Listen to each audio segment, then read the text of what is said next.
Good evening, ladies and gentlemen across the world.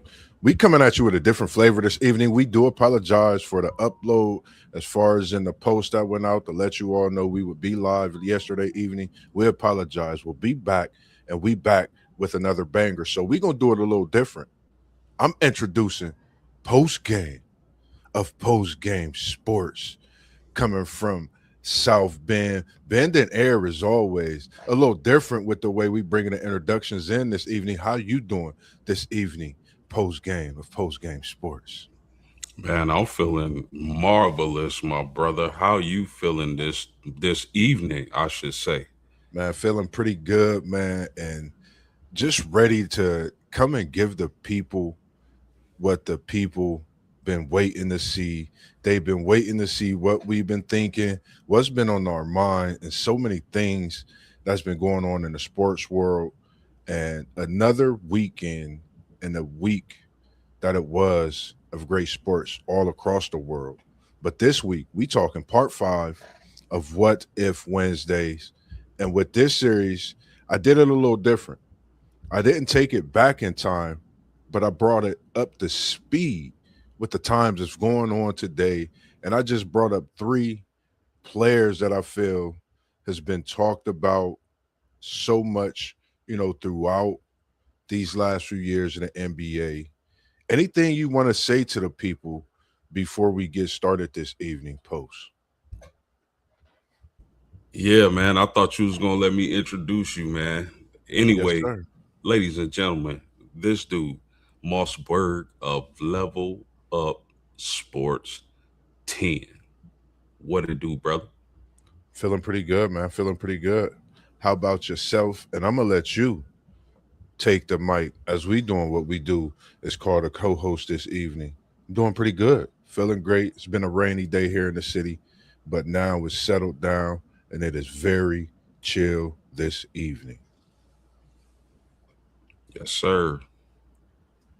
Coming from the great state of Ohio. Ohio meets Indiana. Shout out to brother Blondie, man. How you doing out there, brother? We appreciate it, and we are always ready for that knowledge.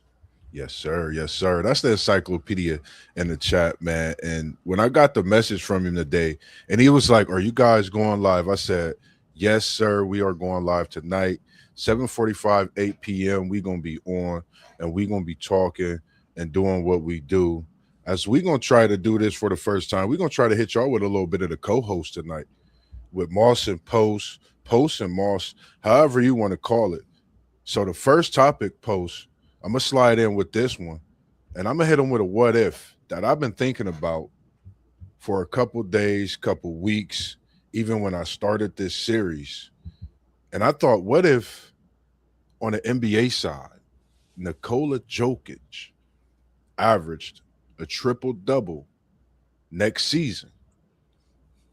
This is a big deal, and I'll elaborate more on that. But what is your thoughts on if he averages a triple double next season, coming off 2 straight?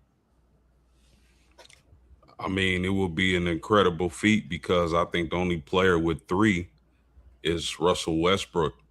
And if he's able to do that, it would be incredible. Now, what's up, Pop? Now, with me personally, it's a guy on Twitter or X as they call it now, who says that this era of NBA basketball is the stat porn era, which means it's very easy to accumulate like eye popping stats more so than it was back maybe when we were coming up watching the game and even before that. So, why a triple double is impressive, and I salute the Joker for that. Man, A center averaging a triple double with points, rebounds, and assists is crazy work. I still don't think I can put him above guys like Kareem Abdul-Jabbar, Shaquille O'Neal, Bill Russell, Hakeem Olajuwon, guys like that, because I feel like if they were in this era, they would dominate just as much, as not even more. I agree. And for me, when I had thought about this, what if I had really looked into his career? He's been in the league 10, 11 years. And the one thing that really popped my eye, out of him doing this, courageous feat, I'm going to call it, because of for him being his height, 7 feet. But the fact that he wants to pass that basketball, coming in for your first year averaging 2.7, and now you up at the skyrocket and you averaging 10.7, almost 11 assists here in your 10th, 11th season. I think that is a big deal when you speak on the the game, as far as in how you don't really see too much of the big man playing a role when it comes to dominating the game. But I'm gonna say this here: if we really look at the Joker, Nikola Jokic, he's really been dominating the game in the last few years with his feet. And I think it'll be something to talk about. I think we had to put a lot more respect on his name when we say Russell Westbrook is up here in this category, as Hall of Fame type career, which we all believe he'll be there someday. I think Jokic should get that same level of respect. When I say that, because of him being 7 feet. And these statistics are mind blowing when I really looked at them. As we do have a comment, if you want to go ahead with that one post game, feel free. Okay, our man, brother Blondie in the chat, we appreciate you big time, brother. He said, "Do you know LeBron James is the only player in NBA history with 10K career points, 10K career rebounds, and 10K career assists? That's amazing and not surprising coming from the king." Yes, sir. Yes, sir. That, I think we would call that a triple double, a 10K triple double. For me, that's, I would say, just watching a game of basketball, 10,000 career rebounds, assists, points. That's not something you just walk in and do without no training, without no work put in. So for me, I think it's definitely awesome. And Jimmy Jam, Brother Blondie, Mr. Encyclopedia, you got as many names as T1. We greatly appreciate all those great things and the knowledge that you drop when you come in on the show with us all the time. And I appreciate you for inboxing me and double tapping to check and make sure we was going to be on as well.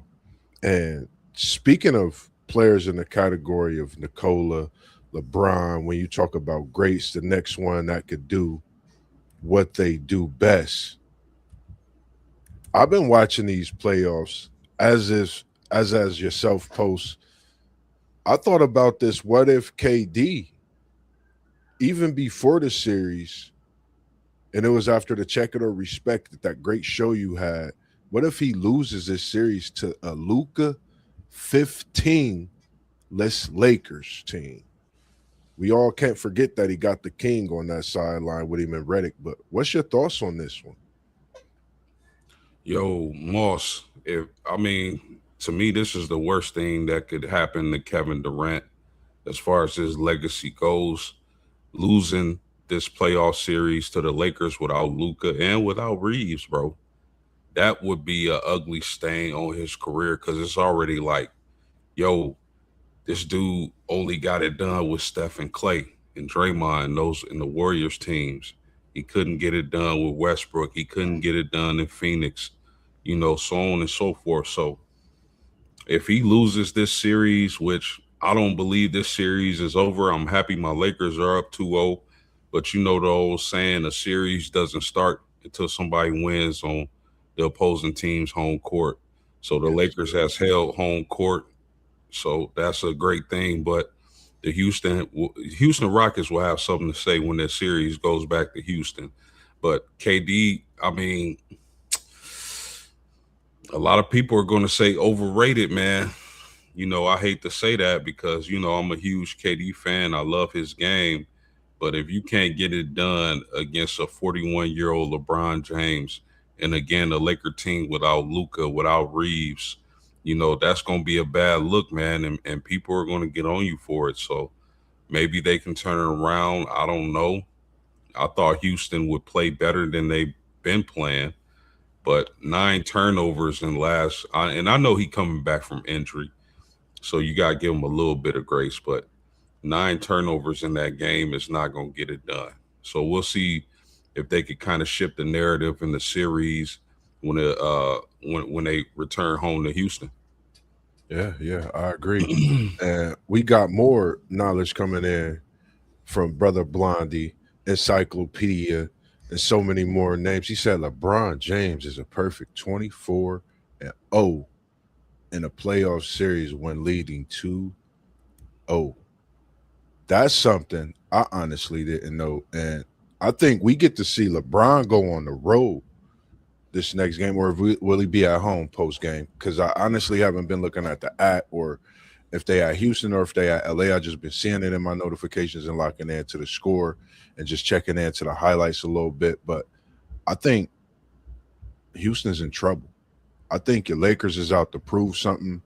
I know the post when a thumbnail came up, it had Lakers versus Minnesota. I left it that way because there could be a possible meeting of Minnesota and LA. I know Minnesota's in a series with Denver, and I think that's going to be a series within itself that could possibly go to a game 7. So, when you think of this LeBron 24-0, 2-0, I think a lot of people, and KD is definitely eyed in and keyed in on this next game 3 to definitely try to do some things to get this Houston team over the hump and get this team in a phase of, not even a phase, in a mindset of knowing that they could win a game, let alone a series. They got to win one. I think they need to win 2 games to feel they could win this series, because if the Lakers get this next game, I think LeBron will have him a sweep with no Luca in the LA jersey in the playoffs and with no Reeves. That, I think that'll be another feat for his career, his legacy. One thing as well, in the last week, and you spoke on this heavy. It was one of your respected or checkers, Victor Wembanyama, unanimous Defensive Player of the Year. What's your thoughts on this one, Post? I know you ready to talk about him like no other. Give me your thoughts on this one. Man, who would have thought, just going through the history of the NBA, that's we would get a unanimous defensive player of the year in 2026. Incredible, I think well deserved from Wemby, because it's like he's the eraser on the defensive end of the floor, Mossburg. Yes, sir. You think about the Indianapolis Colts with Bob Sanders. Mm. They call him the eraser. Why? Because he made up for the mistakes of the front seven. If the front seven made a mistake, Bob Sanders was right there to clean up the mistake. It's the same thing with Wimby. Now, if your guards get beat off the dribble or whatnot, you got the eraser down there. Wimby. It's like they didn't get beat off or beaten off the dribble because you got a 7'4" agile center who moves like a guard down there, is ready to block the shot. So it's as if you didn't get beat off the dribble if the guard didn't score, right? Yes, So sir. he's an eraser. He's a great defensive presence, defending the paint, rebounding. So well deserved for Wimby, man. And I don't think this is his last one at all. Nah, I totally agree. For him to do it unanimously, for me in a league where we know we try to figure out where the defense is at, it's a lost art, but we're seeing him kind of bring it back. And for him and his length, and for him to be able to do what he said, like you said about Bob Sanders, it's like, letting those guys play their defense, but knowing you have a 7-footer with the wingspan of no other, a wingspan of himself and some, let's just say that could alter shots, make people think if they want to even drive to the paint.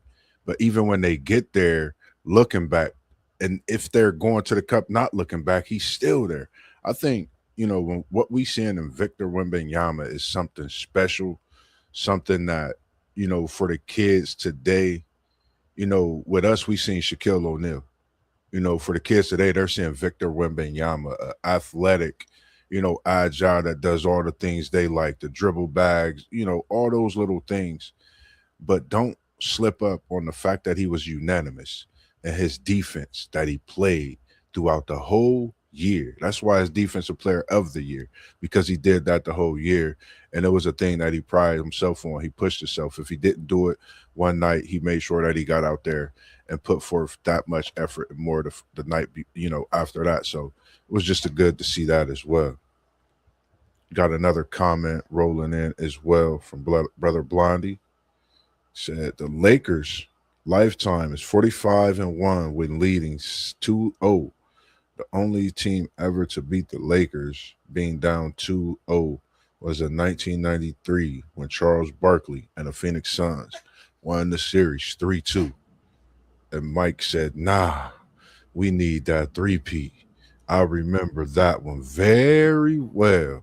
And it's good to appreciate those comments as well, coming in with the knowledge. And when you said that, I was looking and I was like, yeah, I was Mike. Mike had that. It's just good to see all the knowledge as well that you dropping in on us, because when we talking about these things, some things I don't think about when it comes to the knowledge side, outside of what I kind of put myself into on my thoughts itself. Anything that you would like to talk about any of these games in the playoffs that's going on so far, Post? Yeah, you got the Philly one. You still got Yep. the Philly one in the chat. Yep. I'm about to get to that one too for you. So, because I was about to talk about that game in the playoffs, but I got you. Might Oh as my well. bad. I didn't know Nah, you we was saving it. My bad. nah, we might as well tap into it and talk about it. You know, what if Philly, city of brotherly love, take this momentum home? It's still a big game 3 win. And remember, this weekend, what if part 5, we tackling and just jumping in on a few of the playoff what ifs that I thought would really come to, or be some good talks, thinking of how some of these playoff series has been so far. What's your thoughts on this, Post? Mossburgh of Level of Sports 10. I think the Celtics should be ashamed of themselves, man. Remember, we had a Respect It or Check It episode where I asked if the Celtics will go undefeated in the Eastern Conference. That obviously is not going to happen. Yes, sir. I just think they're too good. They're too well. They're well coached. They got huge wings, which I love teams constructed like that. Uh, they got really good role players, rim protection. I think that uh, I think that the Boston Celtics should have swept the Philadelphia 76ers. And that's not to say Philly doesn't Philly surprised me with Eshcom and Maxi playing the way they played. I mean, they were on fire, and I was Yeah, surprised by those young fellas getting the job done without Joel Embiid in the lineup, obviously. But I just feel like Tatum and those guys, man, they should have been able to sweep the 76ers, and they better hope that they get the job done game 3 for sure. Because if yeah, Philly wins game 3, all bets are off, and anything can happen in this series at that point. So man. that's my thoughts on that, Moss.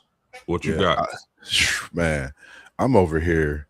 When I say I know Unc, whatever he eating tonight at WTP for life, he is enjoying himself going into this game 3 being tied 1-1 with the Boston Celtics. I felt the same way you did, even though I felt this Philly team could be dangerous against Boston because of the fact not knowing Joel Embiid's health, not knowing what you really gonna get, and seeing the way Tatum and Brown has been playing since Tatum's return. Been playing spectacular. You could pick and choose who you would really say is MVP out of that team right now with Boston. But this Philly team, a city brotherly love, the brothers, Tyrese, as we talking about VJ, the rookie himself, poster boy, 30 and 10.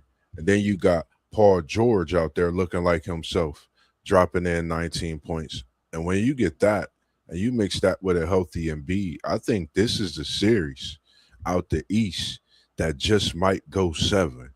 And if the Philadelphia 76ers could get game 3, I'm going to say it goes 7 in this series, because I don't think Boston's just going to lay down and let them win it.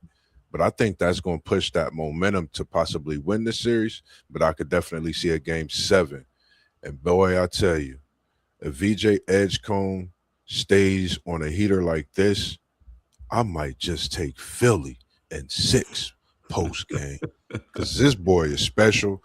I've been watching him play, and he's one of my young guys too. So it's just good to see what he's doing and bringing the city over in Philly, knowing what they've been through in the playoffs. A big win like that, come home, celebrate, and push forward towards this big game 3 coming up as well this week.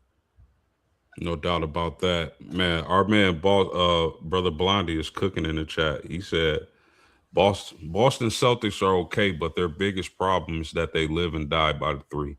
Man, I've been saying that since that team was constructed. Man, I wish they wouldn't take as many threes as they take because I think they limiting their upside when they play basketball like that. Because we got guys like Tatum and Brown, they could make life a lot more easier for that team as opposed to living and dying by the 3-point shot. I agree with you 100%. Yeah, That's definitely their biggest. It's like a double-edged sword because when they falling, they falling. When they off, you got to adjust your game.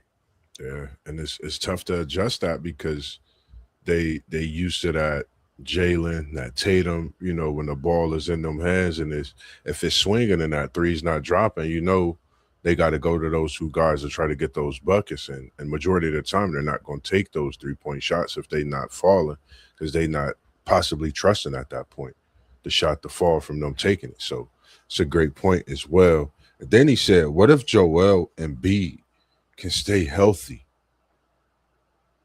This is, I think, another big factor. Boston's 3-pointers and Joel Embiid's health. And if you don't mind, I'm gonna go ahead and slide Paul George averaging at least a little measly 15 a game because if he's doing that, that means he's getting 15 to 19 a game. If he can continue this throughout the series, I think Boston is on watch. Shout out to Parlay Poe as well. His Celtics and Unks at WTP for life. Their squads is going at it like a banger back in the day at the playground pool course. If you're from the hood and the Windsor Terrace, you should definitely know what I'm talking about. Them big time battles back in the day at the pool course, man. They still have them today and classical. The one matchup, for me, I was looking at post was this Knicks versus Hawks matchup. We seen a Lehigh, if I'm saying it right, Lehigh legend and CJ McCullough go off and get many buckets. His microwave was turned on from the time he packed himself for the flight. So one thing for me, I think this Knicks team as well. I think, you get these hungry teams, you see these trade acquisitions that's been made over the year, and you have some players that's hungry. They may felt they've reinvented themselves. CJ McCollum is one of those guys. I've always watched his career. I've always liked the fact that he can not only score, but he plays his defense as well as get those buckets. What's your thoughts on this Hawks and Knicks series, Post? Same thing, bro. I think that the Knicks should be making easy work out of the Hawks. I think the Hawks are a young and upcoming team. They'll be a factor for years to come as those young players continue to grow. But I think that the New York Knicks should be on the verge of sweeping this team. And I mean, I know it's playoff basketball where your weaknesses get exposed, this and that, and third. But I just feel like the Knicks are too good to be losing to the Hawks in the playoffs. We said it for what the last year. Teams where, and I know Cat has been playing well, but I think this is still Brunson's team. Teams where your smallest player is your best player normally don't have extreme success. in the NBA playoffs. That's just what it is. I didn't write the rules, but if you go throughout history, not too many teams where the smallest player led the team. I mean, you can there's some examples, but I mean, to every rule, right? There's exceptions. So, I mean, you think about Isaiah Thomas, Joe Dumars, and players like that who were smaller. Allen Iverson, even though he didn't win the championship, leading his team to the championship against the Lakers. There's always the exception to the rule, but for the most part, it doesn't work. Gotcha. And we got another comment coming in from Brother Blondie as well. He said the Knicks have a huge problem. Carl Anthony Towns shoot too many threes when he can easily post up against Atlanta. Man, I'm a big fan of guys that play, for Kentucky, respecting them and what they do. And, Carl Anthony Towns is one. I totally agree with you on this. Sometimes I don't understand why he just drop to that box, put that body on him and do diligent work down low because he's a man down low. And I mean, I understand he could shoot the three. Carl Anthony Towns, they don't call him Cat for no reason. He's quick off his feet. He have a bag when he's in that post. And if you really go over his career and look at his highlights, when he's on that block, he's probably one of the most dominant big men that we've seen. When you go look at his highlights, his percentage is very high when he's on that block.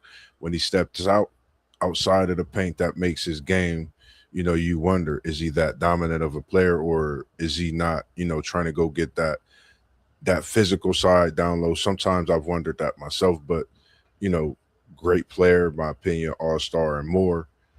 That's just something I feel, I definitely would want to see more when he have that matchup and able to get that going. I think that's a great thing that needs to happen for the Knicks and Cat Williams. Anything else you have to say about this one, Post?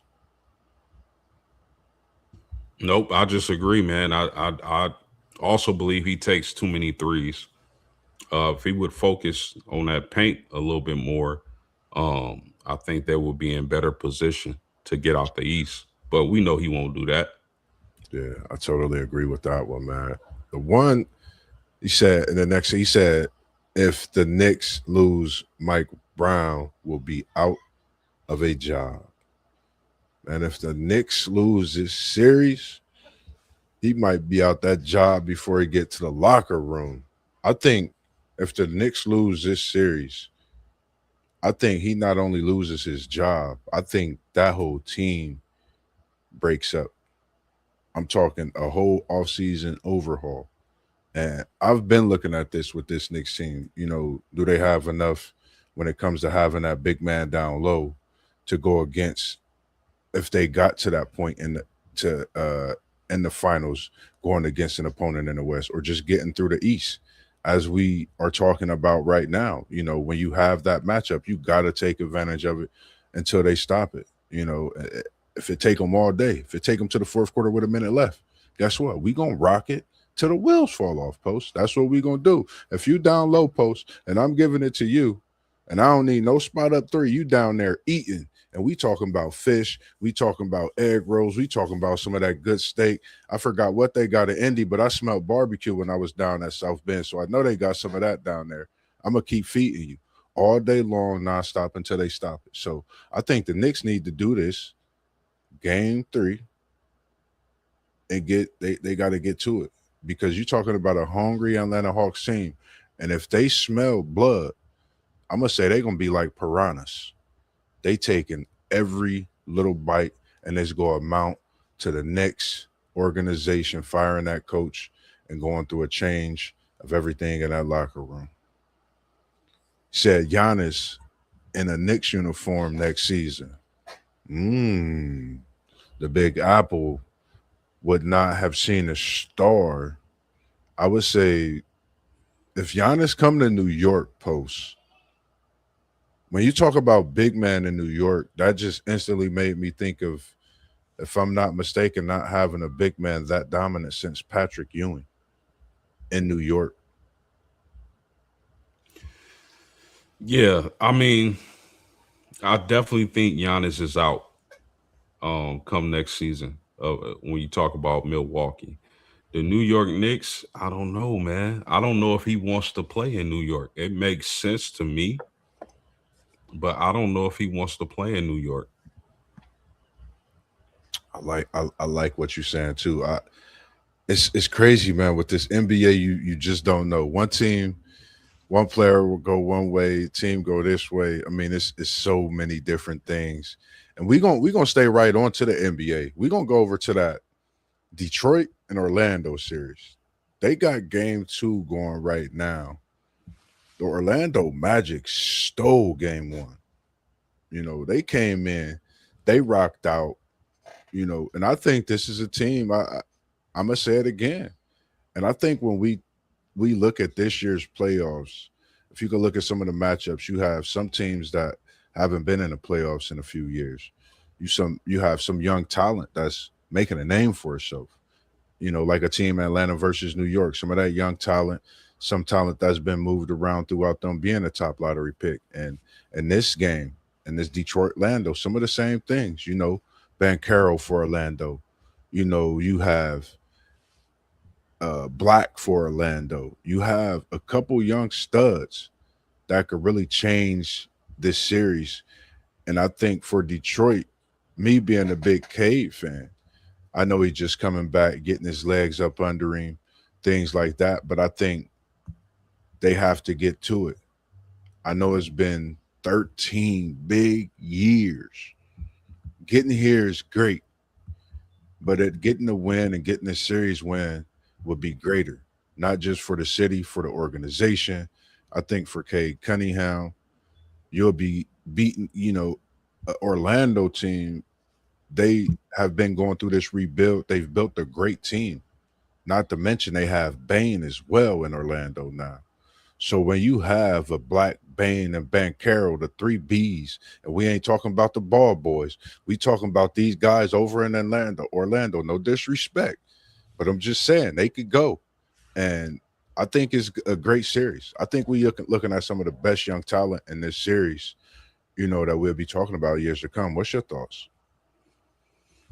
I mean, if they're able to beat the Detroit Pistons, and that's another good fact by Brother Blondie, man, we appreciate it to the fullest. Yes, sir. I mean, I said in the preseason, Moss, I remember joining the show with you and Rob. I think it was One Take Zay as well. Hmm. That I liked what Orlando was doing in the preseason before one game was played. And they didn't have the best season. They only get 45 wins in the Eastern Conference. But that Paulo Banchero, I really like his game and what he brings to the table. I think he has a hunger in him. You Yeah, dig? But if they're able to beat the Detroit Pistons with a healthy Cade Cunningham, and he's probably not 100%, to where he was before he took that hit or whatnot, but still good enough to affect the game. That speaks volumes, man, for this young, hungry Orlando Magic's team. yeah, Now, totally. it won't be easy putting the Pistons away. They definitely, I want to see if they're capable of doing that. Sometimes, it's not just good enough to knock the giant on his back. Sometimes you got to knock the giant on his back and take his head off. Yeah, Uh, so I'll be interested to see if the Orlando Magics can do that, man. yeah, I agree. Now, one series that's we started off. We spoke on him earlier in the show. Defensive Player of the Year, unanimous. Victor Wembanyama. We're gonna talk about this series a little bit, not a lot, a little bit, real quick. That's Spurs versus Portland Trail Blazers. I think this is a interesting but intriguing series with the health of Wembanyama. It was a concussion. You got to go through the protocol. Will he play in game 3? It's going to be so many questions to be answered. I think not in just game 3, but I think moving forward in this series. How healthy is he? Can he take these type of hits? This is his first playoff appearance, his first playoff series. That was his second game, NBA playoffs. Concussion. We talk about the physical nature of the NBA post. Holla at me. I'm coming all the way to South Bend. I'm coming to your doorstep. I want the works with this one. Talk to me about this. Spurs Blazers. Scoot Henderson was balling. Scoot Henderson was balling, and I think I I was happy to see Scoot play like that because early on when he first got to the league, a lot of people weren't impressed with Scoot, and I think he's turned it around. So Yeah, I'm happy to see that from that young man. As far as the Spurs go in this series, man, those guards got to hold it down until Wemby is able to play. I don't know how long he'll be out. Hopefully, he's able to get back healthy real soon and get back to that tear he was on. But until then, those guards for the San Antonio Spurs, they gotta up their game, man, and knock this young, hungry Blazers team out the playoffs. yeah, Because it would really suck big time, Moss, if the San Antonio Spurs went home in round one, seeing as though I think they can give a team like the Thunder a lot of trouble.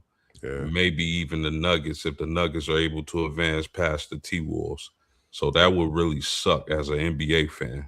man. I totally agree. And like you said, man, shout out to Scoot Henderson. For the Spurs, shout out to Keldon Johnson, 6-man player of the year. And a fun fact with this one, when you talk about the Spurs and you talk about 6-man posts, Keldon Johnson holds the most points as a 6-man for the Spurs, and they had a Hall of Famer and Manu, who made the Euro step famous. Like that shows what type of team that Pop has built from way back when he first came to this organization, and to still see it going. And when it's a successful team in San Antonio, you see them getting 6-man awards. And when they do that, it propels into a championship. Let's not forget that when Manu got his, what it prepared the Spurs into the following season, what they did that season as well in those feats. So it's just good to see that. And shout out to Dame Lillard, as we call him, Dame Time, coming home over, not home, but coming to Portland, back where it started. I think when we see the success of Scoop, we got to pat Dame on the back because I think his teachings as well and them late night talks with Scoot Henderson, but we seeing a product of what Scoot can be. Like you said, when he came in, how people talked about him. I thought he was a great player. I just felt that he was on a young team and he's out there doing his best to keep that organization flowing. And now we seeing with them being in the playoffs, a Portland team that we just don't know. I think if you think about Portland back when they had the Steve Smith, Sabonis, Scottie Pippen, Damon Stoudemire, Rasheed Wallace. I mean, this Portland team can get some things built and have different pieces and be a team put together in similar ways, having that shooter, that big man, that guard, that scorer. So I think this is a young team. And I remember a lot of people talking about them not getting ready fast. But we got to look. This has been a year turnaround since Dame came. And guess what? Portland's in the playoffs now. So I think this is something that's good for the organization as well as this young team. And I think it's more to come in the years to come. Scoop get him another guy over there with, I forget the one guy's name at V who got a 30-point game in game one, then Scoop getting one and a steal in game two. I think that's big. We got another comment in here. He said Wemby needs to add more pounds in order for the Spurs to win it all. Yeah, Totally he said agree. he need that body armor, man.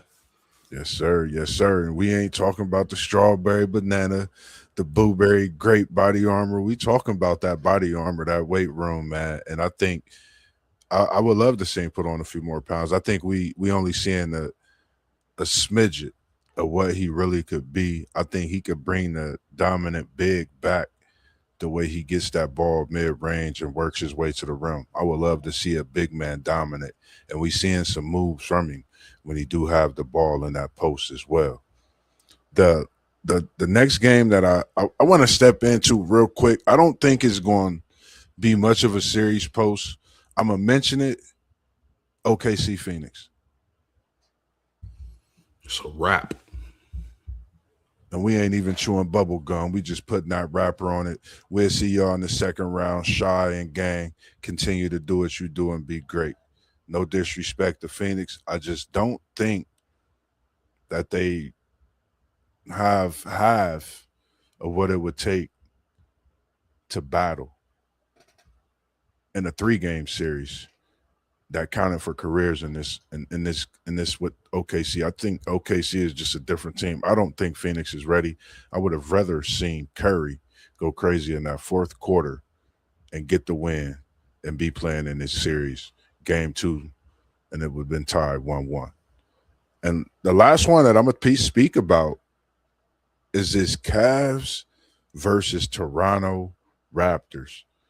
I think this is one of the scariest teams right now. After watching these first few playoff games post, we seeing a battle that started from the Rico Hines runs. And, when I was watching the highlights, I'm like, I seen that before. I seen that before.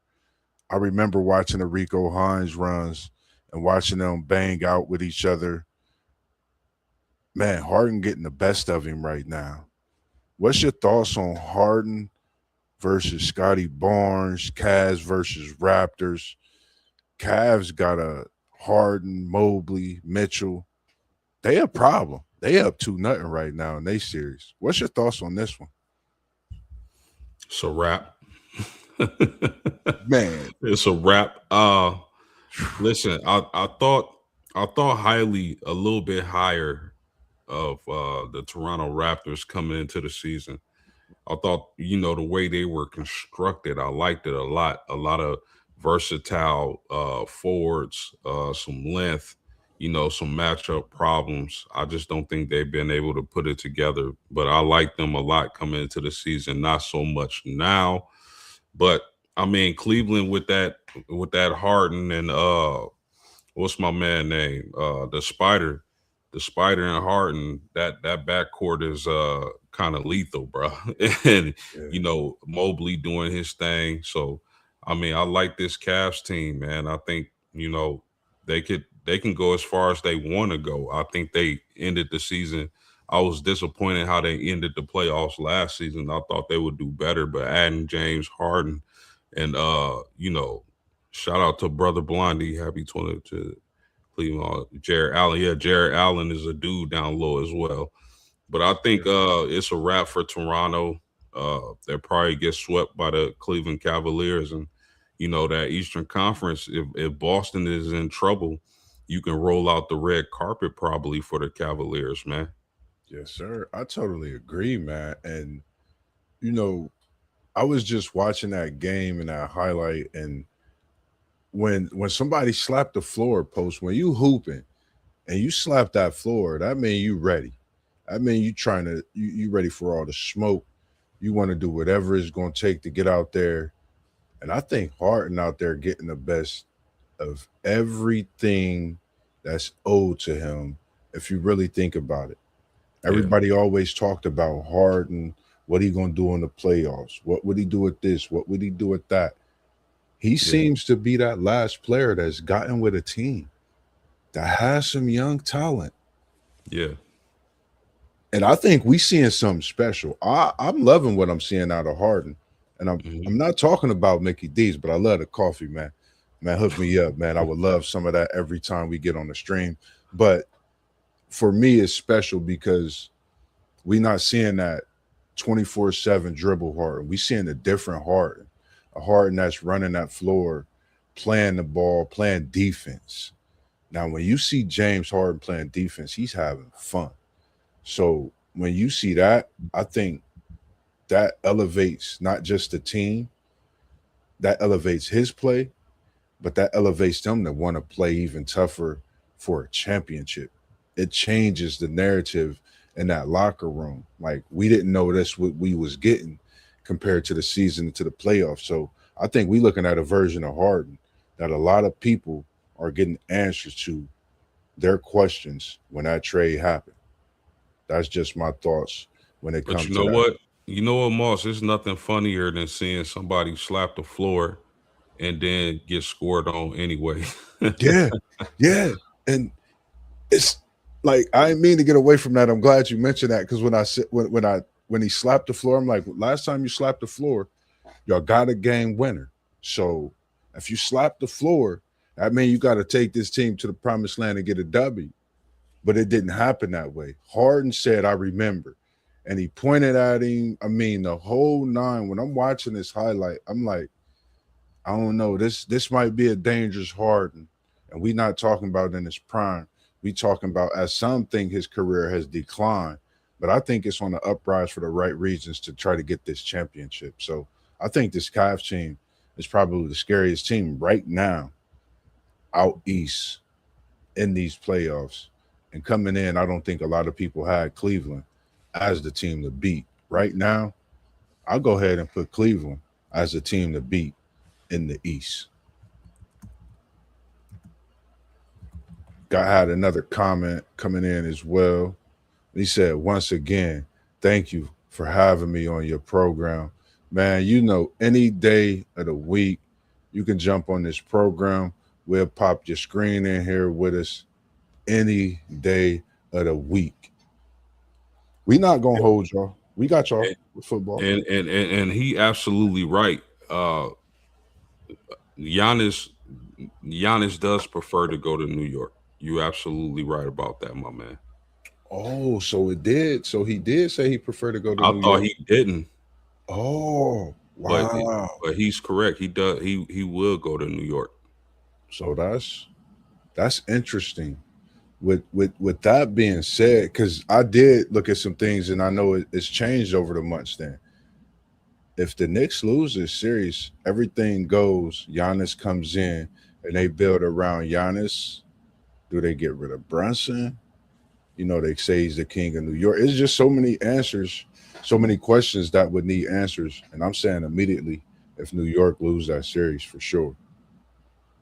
Yeah, that'd be really interesting to see how they construct that roster. If they're able to get Giannis, how they construct that roster around them, who's going, who's staying, who they picking up, whatever the case may be. Yeah, for sure. Moss, I know you're a Bengals fan, so let me ask you this, man, because uh, your Bengals had the 10th pick, right? Yes, They sir. trade that 10th pick to the Giants, and they get Dexter Lawrence in return. How do you feel about that, my man? You know the crazy thing for me was it's weird. I was excited. When I say I was more excited, because you know I pay attention to a lot of the linemen. He get to reunite with his brother Miles Murphy, straight out of Clemson. I think this is something that was needed. You know, when we made our Super Bowl run back in 2022, you know, we had guys like this on our defensive front. We made those transactions in that offseason during that period, you know, throughout the draft process into the free agency and opening week. I think this is a testament into what Cincinnati wants to do this season. You know, I looked at it 5 years later. Let's go back to Sophie. Let's go back. Let's get us a title this time in LA. You know, let's go back and be there, you know, with some growth. And I think having Lawrence solidifies a lot of things on the defensive side of football. I think we know he didn't have the best season last year in New York. Everybody's seen that. Everybody's going to question why is he in Cincinnati? Why did they trade that 10th pick? You go give me a person right now in this draft that could be Dexter Lawrence right now this year. When you find him, let me know. Until then, I love this addition. I think this puts us where we need to be. We can get after the quarterback in multiple ways. He can get. This is a veteran coming into a team that needs that on the defensive side. So I love it, and I just can't wait to see what this defensive front looks like this season. Yeah, no doubt about that. I think I hear some people freaking out, and I think it's because they see 10th pick. Oh, I wouldn't have gave up the 10th pick. I thought this was an excellent move by your Cincinnati Bengals, and I'll tell you why. Not only what you just said, which was an excellent point, there's not going to be another defensive tackle in this draft that's ready to do the things that Dexter Lawrence can provide ASAP Rocky. Yes, And I, sir. I think the thing, I saw a stat where he has the most pressures amongst defensive tackles by a landslide. He got like 120 something. The Yep. closest got 30 or 40. And his win rate against double teams is something people sleep on. This man is getting double teamed at a high clip and is still able to put pressure on the opposing team's quarterback. So Yeah. I love this move by the Cincinnati Bengals. I believe the Cincinnati Bengals are trying to win now. I don't think they have time for a rookie to develop and kind of mature to the player that they need them to be to contribute with a team with Joe Burrow, Jamar Chase, T. Higgins. What's your running back? I forget his name. Chase Brown. Chase Brown. So, they got some weapons and they definitely got an offense who can compete. They just need that defense to step it up. And with Al Golden as defensive coordinator, you definitely need that defensive tackle up front making plays. So I've loved this trade. I know people see 10th pick and say, oh, I wouldn't have did that. That's Yeah. too man. Listen, Dexter Lawrence is a dude and he gonna prove it. Guaranteed, guaranteed, man. I believe it. Let's uh let's talk a little college basketball on the women's side, bro. Yes, sir. Yes, Audi sir. Crooks, Audi Crooks, Mossburgh to Oklahoma State for 1.4 milli. What's your thoughts on that pickup and that transfer decision?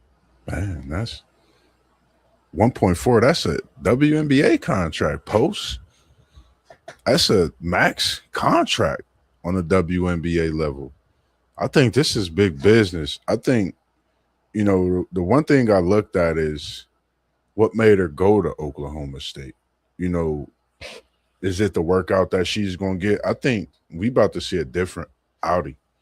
I think, for me, I know what she came into the season up against.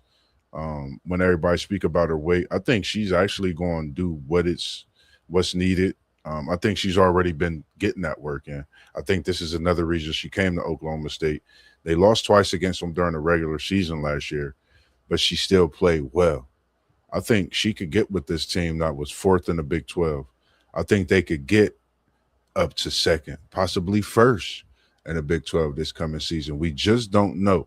But I think this is a big deal, with her going to Oklahoma State. 1.4 million, that's a lot of money. You know, when you think of it, you think a WNBA player is getting a max deal. And then it always make me think about you could really be a college athlete on the women's side and leave after college into your own career of what you want to do and be well off. But I love it. I can't wait to see her in the Oklahoma State Cowboys uniform. I've been a fan since seeing her play and do these big feats. I think she's special. I think she'll be a talent, and I can't wait to see her once she dropped some of that weight. And I know a lot of people talk about it, but I'm going to be a fan, and I'm going to speak it to existence. They're going to be sweating you, Audi Crooks, here next season because you're going to be a specimen on that women's basketball court for sure. Yeah, when I first heard that she was picking Oklahoma State, I was like, man, why? Like, out of all the programs she could have went to, why go to Oklahoma State? And as time unfolded, I thought this was a great move by Audie Crooks, simply because of the team they've assembled around her. I Yeah, mean, you got Audie Crooks, you got Liv McGill from Florida, who's a top 11 scorer in the nation. You got the number one Division II player, the Division II player of the year going to Oklahoma State. yeah, And you got a top 7 3-point shooter surrounded by Audie Crooks. So uh, I love what Oklahoma State is doing. I think they're going to be a force.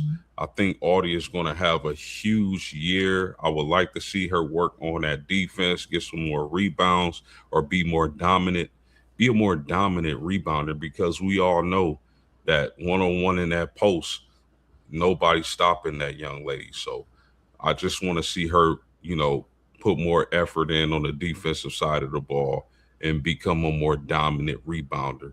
And I think OK State is going to be ready to go. That's a team to watch for the upcoming season for sure. Yes, sir. Yes, sir. I agree with you. And when you think of McGill, I've seen that late. I forgot to mention her name. Just thinking about Audie and how much of a fan I am of hers. She was one of the guards that I was surprised didn't get recruited like Audi, as far as in seeing them go to a different school. But for them to come to the same school, that also says a lot about the program and what they're looking to build. I'm gonna go ahead, like I mentioned, the possibilities of them being, you know, number two or winning a Big 12. I'm gonna just say Iowa State. I mean, Oklahoma State will be number two in a Big 12 this upcoming season. They will finish the season number two in the Big 12. Won't be surprised if they go higher because they could win it. You just don't know. I think when you had the inside of Crooks, outside, and then you have a 3-point shooter, like you said, McGill's ability to handle the ball, move, find players, but get her own shot and create her own shot. Think that makes that team that much more dangerous. And then she can find her shooter. So I'm gonna go ahead and put them two, possibly winning that Big 12. I'm gonna go ahead and mark that down too. Yeah, who you got finishing one though? I'm a keep that and wait. I haven't completely looked at the Big 12, but knowing what I've seen from last year, I haven't seen everybody that's leaving with the portal completely finishing up. So I'm gonna put them as two. But it's possible with this happening that they could go even higher in that Big 12 and winning that Big 12. Olivia Miles is going from TCU. Yep. That's that's a big, a big deal. Reagan Beers no longer with Oklahoma. Yep. And I know Sanchez will have a lot on her plate when it comes to going against a team like Oklahoma State. You talking about a rivalry? Sooners versus Cowboys is going to be crazy this season. That's going to be a game you don't want to miss. No, that's a fact. For the rest of the evening, because we getting right up on an hour, because we pretty much wound down, and I'm trying to remember if anything right off the tip of my tongue. We've been talking about so much in our chat just the last couple of days. Anything else that you had to bring to the people that you wanted to talk about on this thought of a what if Wednesday, as we talking about the recap of the NBA playoffs, talked a little on the women's side of the basketball, and then we stepped into that big NFL trade. Speaking of that NFL, the latest news, 10 minutes to 8 minutes. What's your thoughts on this post with that time winding down and teams not knowing what they want to make with their selection coming up and having to take that pick that's up on the clock with the next best available? Yeah, I never understood that. You got all this time, you pay all these scouts, all these big decision makers within your organization. I don't understand how anybody would run out of time. You should already know who you're going to draft before the draft. As long as something crazy don't happen, like a trade and somebody moves up to get the guy you wanted, even if that's the case, you have a draft board. You know who you're going to pivot to. So I never understood the timer thing. Teams should be ready to go and ready to make their picks. Nah, But I t- I got, go ahead. nah, you good. I was about to say I totally agree with you on that too. It's wild. 100%. What do you think about Coach DeBoer getting that big contract for Alabama? You think he deserves that? How much did they pay the board? 7 years, 87.5 million. I'm gonna say this: Ryan Williams is still in Alabama. If I'm not gonna say that's the reason he got paid, but I think this is the year that everybody's been waiting on in Tuscaloosa. This hand-picked recruiting team. We've been seeing a couple of them. I think they panning because This is what you have to do right now. I don't think nobody want to go to Alabama. Not that it's a bad job, but I think it's something that Nick Saban had made. He didn't have the standard there, and I think the only person right now in the best position to try and hold that standard is Caleb DeBoer. I think he's done a great job, with the wins and losses that he's had at Alabama. That's one thing. You know, when you thrown into a program with as much prestige, I can only imagine how this first year, how the second year, how every year, in fact, is going to be until he even win a national championship. We talk about it a lot in the chat. You got to spend money when it comes to these things to make these things win. We've seen in the college sports. Spending money in this transfer portal has won a team a national championship. We've seen it put teams prestige up. We've seen them go through a successful season and the transportal be friendly to them the following year. So I think this here is Alabama saying, hey, we appreciate what you've done. This is not an easy job. We know you could get the job done. So I think they trusting in him, believing in him. 7 years, 75 million. I like it. I'm gonna say I like it because of my Seminoles won that first week, and what Alabama did the rest of the season. I think the man is paid well, deservingly. Yeah, man. Just it's the fan base I'm worried about because, like, what if Alabama starts 0-2? Everybody gonna be calling for that man's job. Yeah, You know, it's Alabama is not an easy place to coach after Nick Saban. So, I mean, they were in the playoffs. I don't think they should have been in the playoffs. That's just my opinion. We're not gonna get into that though, but I mean, he did make the playoffs. So yeah, I mean, I think he's deserving, but he better not start off slow because that fan base is gonna go crazy if yes, he sir. does that. Man, they gonna go crazy, and them knows coming first week of the season, so we coming for that 7 years, 75 million. We trying to put an 0-1 stamper to that record to start the season, but I think it's just going to something to keep an eye on. It's been a lot of buyouts over the years if coaches are not successful. In those first few years, we seen a record last year at what over 200 million in buyouts, I believe, which was crazy. He When you actually think got about seven. He actually got 7 years, 87.5 million, bro. That is nuts. Kalen DeBoer, you got to come out do the job. Wear that black hoodie every weekend. Don't wear it the first weekend against Florida State. But nah, I just think it's a big deal, man. I think that says a lot about him. Um, the trust, like I said, that this university has in him, and they feel that he could get the job done. Obviously, they see some great things. He's not sending players to the NFL, not doing a great job as a coach.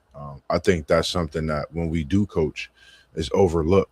The players that you are getting to the next level, whether it's in life, whether it's at that sport that they're playing, or what you build throughout the years. You might build this player might go build a business. You just never know. So I think that's factor in a lot as well. With that contract, he sent quite a few players, and you'll be seeing some of them get drafted here in a couple days as well. And as we speaking on that, any thoughts about the drive? Because you got somebody called Jeremiah Love straight from South Bend, where you at in your backyard. It's a lot of hollering going on about him in this year's NFL draft. Yeah, it's gonna be interesting, man, because it's like now you hear chatter about him going to Arizona at 3. I think that would be a terrible pick if Arizona took Jeremiah Love at 3. I just think they got, and Tennessee has a lot of needs as well, but I just think like Arizona, like that would be a wasted pick. Yeah. If I'm Jeremiah Love, I'm trying. I'm talking to my agent, doing everything I can for Arizona not to pick me.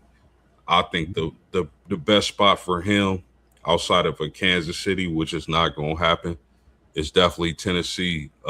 WTP Sports Dudes Rob team. I think pairing him with the quarterback, I think that's a good start for what Salah wants to do. I know he gonna be on that defensive side of the ball, but they gotta be able to move the ball. And I think with Cam Ward and Jeremiah Love, you'll be off to a good start, potentially cooking with some grease, my man. Yeah, So I like Tennessee at 4, man. I think he goes to Tennessee.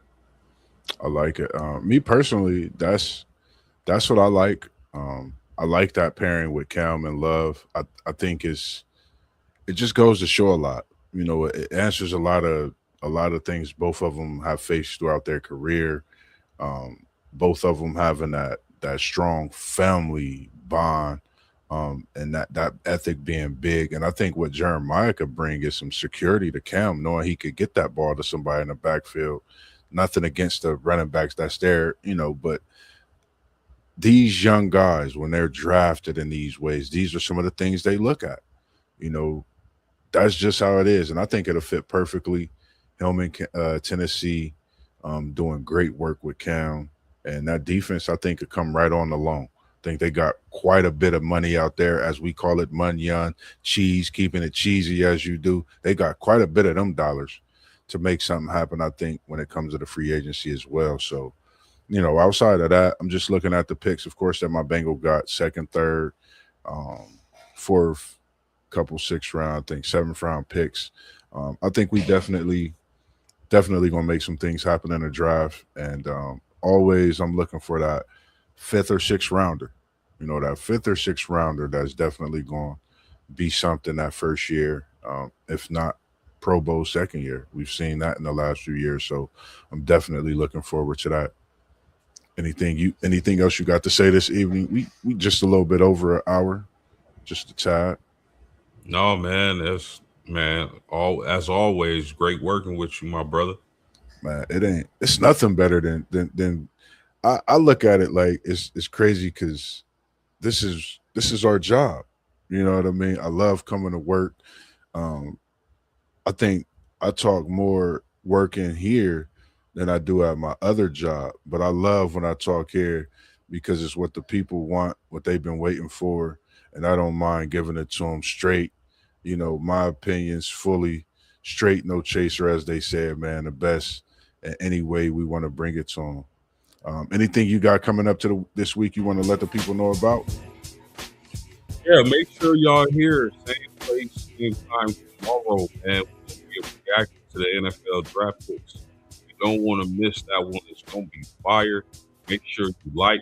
Make sure you sub into the channel. Sub up like them giant Subway sandwiches y'all be ordering.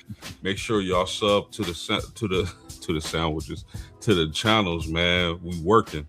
Yes, sir. Yes, sir. Y'all heard it, man. Make sure y'all like, subscribe to everything that's going on. Make sure y'all get ready this weekend. You already know what time it is, man. It's going to be going on all weekend. The NFL draft is here, man. It's right here, and we can't wait to it. We're going to have some of the guys straight out of Columbus tapped into the draft right there live. Hopefully, we can bring some of that to you. We got some things planned for you this weekend for that draft, so make sure you stay locked in. And like Postgame said, like and subscribe to all the channels you see, and reach out to us, DM us. For all those coaches throughout the City League, we're going to be seeing you. We're going to be chopping it up with you, and we're going to be getting some of them conversations with Moss and Post coming soon. The new show. We'll keep y'all tuned in with that, but we're going to try to do a little something different, bring y'all a version of the Moss and Post show coming up in a couple Wednesdays. I'm going to surprise y'all with something. But other than that, man, as we do, we appreciate everyone tuning in this evening from Columbus all the way to South Bend, Bend the Air with Post and that Golden Dome, man. I appreciate you joining me this evening, as we always do, man. Drop bangers to bring the people great thoughts of our own and what we do best. Other than that, we out from the Midwest of the states to the Indiana side. Peace. Have a good evening.